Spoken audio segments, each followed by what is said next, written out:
امریکا افغان ځواکونو ته 7 جنگي الوتکې ورکړې. د افغانستان د ملي دفاع وزارت وایي امریکا له افغانستان سره د 7 جنگي هلیکوپټرو مرسته وکړه. د ملي دفاع وزارت مرستیال ویان فواد امان د یوې خبرپاڼې په خپرولو سره ویلي چې ټاکل شوي دغه هلیکوپټرې د افغانستان هوایي ځواک ته وسپارل شي. ښاغلي امان زیاته کړې په راتلونکي میاشت کې به له افغانستان سره د نور هلیکوپټرو مرسته هم وشي. امریکا تر دې مخکې افغانستان سره د 45 څرخي A920 جنگي الوتکو د مرستو وعده کړې وه او د دې مرستو ترسره کول به دوام ولري.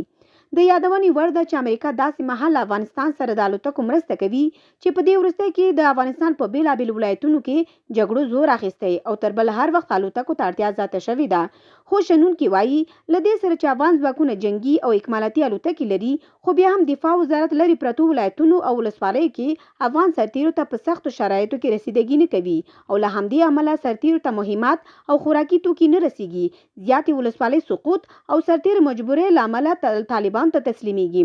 عام خلک او د نظام ملاتړي هم پر حکومت همدا نیوکه کوي چې د ولسوالۍ له سقوط وړاندې سرتیرو ته هوایي مرسته نه رسیږي. خو کله چې مرګ ژوبله رامنځته شي، له هغه وروسته هوایي ځواک د طالبانو ترڅنګ عام ولس ته هم زیان اړوي.